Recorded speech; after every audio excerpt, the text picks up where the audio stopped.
starting with the main event. Cesar Almeida coming in at plus 215 against Lucas Fernando, sits at minus 325. So a wide line there. 3-0 for Cesar Almeida, 9-1 for Lucas Fernando. You see the age for Cesar Almeida is 35. I believe the age for Lucas Fernando is around like 26, 27 years old, but they don't have it listed on Tapology.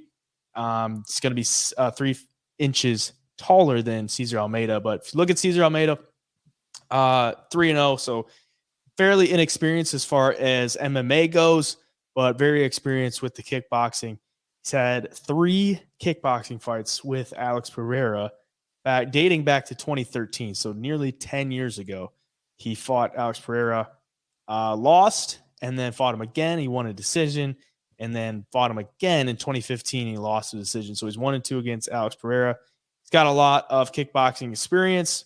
Most recently lost in February of 2023 to Donovan Weiss, who's like a beast kickboxer. He is that guy in glory. But if you look at his professional MMA career, started back in 2016. He got a first-round knockout, then took a long layoff as far as MMA goes. Comes back in 2021, gets 2 wins, goes back to kickboxing. Now gets the fight on Contender Series after he was scheduled to fight in LFA. So, I mean, he's going to have good kickboxing. 35 years of age. So, I mean, you're not probably not looking to sign many guys at 35 years of age on the Contender Series. But for Lucas Fernando, much younger, 6'3", looks to have a pretty solid overall game. He's got a lot of finishes under his record, 5 KOs, 2 subs.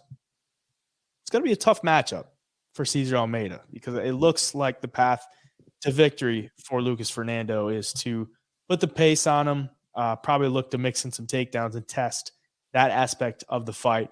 But what are you thinking as far as this one goes? Yeah, you look at Almeida, and obviously it jumps off the page to you that he's had a trilogy with Alex Pereira and has won one of those fights. And in kickboxing, he's really good, man. He's good with the leg kicks.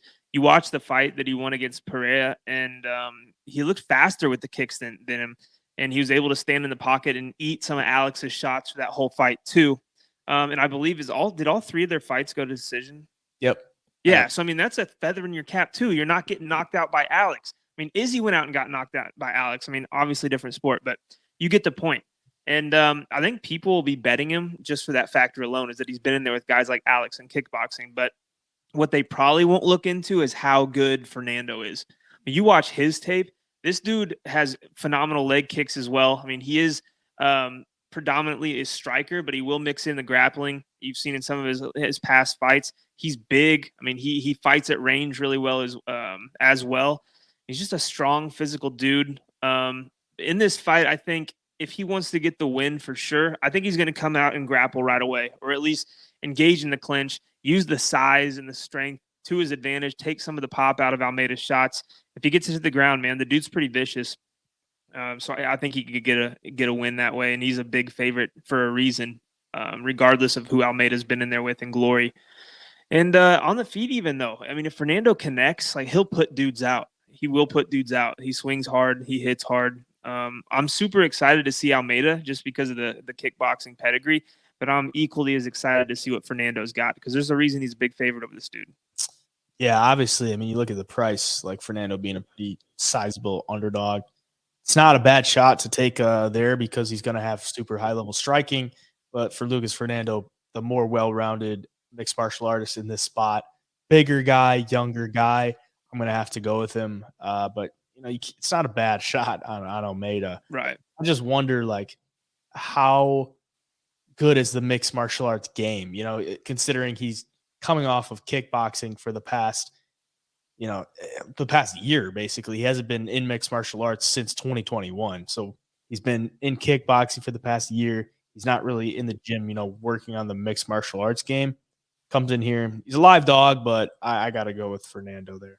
Yeah, and my last thing, like, I'm going with Fernando as well. And my last thing, and that's really swaying me to pick Fernando, is that in Almeida's fights, he hasn't been tested in that wrestling and grappling defense at all, like in his MMA fights. And then obviously he's been fighting kickboxing. So, like you said, probably not been training fully on MMA. Grappling is going to get tested here, and we'll see how he handles it. He could just get mauled too.